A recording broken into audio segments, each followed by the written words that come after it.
नित्य शाम को समुद्र किनारे घूमने जाते। अच्छा, भगवान श्री कृष्ण भी बड़े विलक्षण, उनका सख्य भाव, तो सखा बनकर श्याम सुंदर प्रकट हो जाते और माधव दास जी से बड़ी बातें करते। एक दिन भगवान श्री कृष्ण आए, माधव दास जी ने देखा तो भगवान बड़े उदास, बहुत उदास। माधव दास जी ने कहा, क्या हुआ, उदास क्यों है? श्री कृष्ण बोले, कुछ नहीं है। नहीं, कुछ तो बताओ। क्या बताएं? नहीं, बताओ बताओ। भगवान कृष्ण बोले कि एक बात है। क्या? जब से वृंदावन छोड़ा, यहां जगन्नाथपुरी में आए, हाँ, तब से चोरी करने को नहीं मिली। माधव दास जी बोले, अरे बचपन की बातें छोड़ो, अब तो यहां। भगवान बोले, सो तो ठीक है, लेकिन जिसकी जो आदत पड़ी हो। बहुत कहा माधव दास जी ने, बोले नहीं, चोरी की तो खैर अब क्या। तो माधव दास जी बोले, इतनी आदत तो कर ही ले। बोले, कर कैसे ले, कोई साथी नहीं मिलता। वृंदावन में तो तमाम सखा थे, यहां कोई सखा ही नहीं है, एक तुम ही हो। माधव दास जी बोले, महाराज हम, हाँ चलो। माधव दास जी बोले, कहां? बोले, चोरी करने चलो। माधव दास जी बोले, महाराज जिंदगी भर भजन करते रहे, हमें कोई चोरी करनी आती है क्या जो चोरी करे? भगवान ने कहा कि तुम मन बनाओ, चोरी करना तो हम सिखा देंगे। तो अच्छा, हाँ, और चोरी में तो थोड़ी फुर्ती रखनी चाहिए, बस, और क्या। अब भगवान ने समझाया, माधव दास मान गए कि चलो तुम्हारे साथ चोरी करेंगे, पर चलना कहां, सो बताओ। भगवान ने कहा कि ये जगन्नाथपुरी का राजा के बगीचे में बड़े सुंदर कटहल के फल लगे हैं और ये भेजते ही नहीं है। माधव दास जी बोले, तो चोरी करने की क्या जरूरत, राजा साहब तो हमारे शिष्य हैं, कल हम जाकर उनसे कहेंगे और आपके लिए कटहल ले आएंगे। भगवान बोले, नहीं, ऐसे नहीं, मजा तो चुराने में ही आता है। अच्छा चलो, गए राजा के बाग में। अब माधव दास जी और भगवान कृष्ण। अब भगवान बोले, धीरे धीरे बोलना, ठीक है। अब माधव दास जी को तो कोई अभ्यास था नहीं, तो जैसे ये कटहल के पेड़ के पास पहुंचे, भगवान बोले, ऊपर चढ़ जाओ, तुम ऊपर से कटहल गिराना, नीचे हम ले लेंगे। अब माधव दास जी जोर से बोलने लगे, कन्हैया किस पेड़ पे चढ़े, इस पे चढ़े कि इस पे? सो बगीचे के माली ने सुना, बोले, मैं बताता हूं किस पे चढ़ो, अभी आया। भगवान ले गए छिपा कर, तुमसे पहले ही कही थी धीरे धीरे बोलना चाहिए चोरी में। अच्छा ठीक। अब गए, जब वो जाके सो गया, फिर गए। भगवान बोले, इस पेड़ पर नहीं, इस पे चढ़ो, चढ़ो। माधव दास जी चढ़ गए, ऊपर से कटहल गिराओ। ऊपर तो चढ़ गए, अब ऊपर से बोले, भगवान ने कहा, गिराओ गिराओ। अब ये बोले, ये वाला कटहल गिराएं कि ये वाला, बड़े जोर से बोले।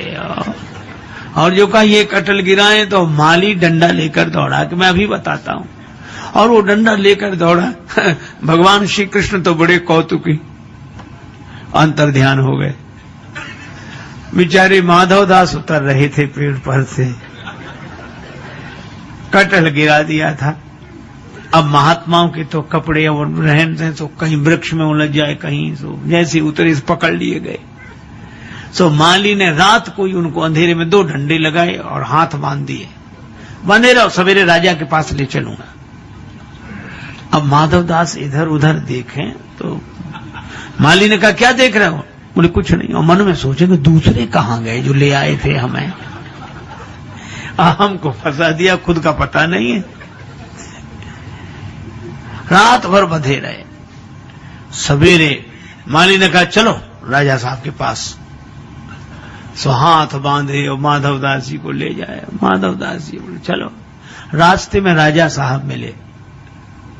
राजा साहब घूमने आ रहे थे, उन्होंने देखा कि हमारे गुरुजी को माली क्यों बांधे, तो छड़ी लेकर माली को मारने दौड़े, इनको क्यों बांधा? तो माधव दास जी बोले, इससे कुछ मत कहो। क्यों? बोले जब ऐसी बंधने के काम करेंगे तो बंधेंगे ही। तो आपने क्या किया ऐसा? माधवदास जी बोले चोरी। आपने चोरी? हाँ।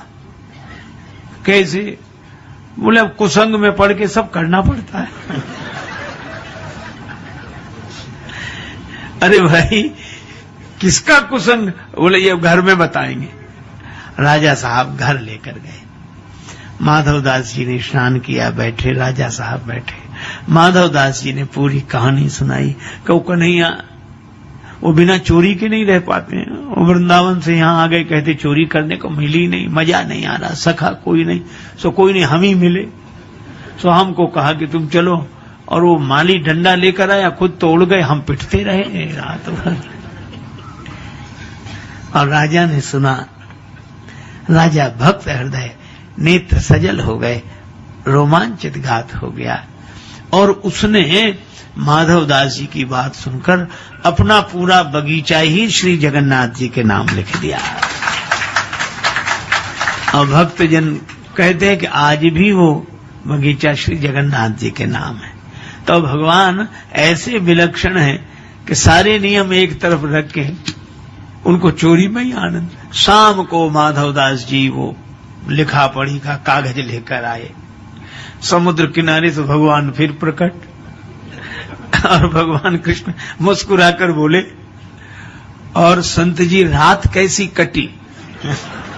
हम तो तुमसे पहले ही कही थी कि फुर्ती रखनी चाहिए, तुम ऐसे उतर रहे थे पेड़ पर से जैसे कहीं कुछ हुआ ही ना हो, बड़े आराम आराम से।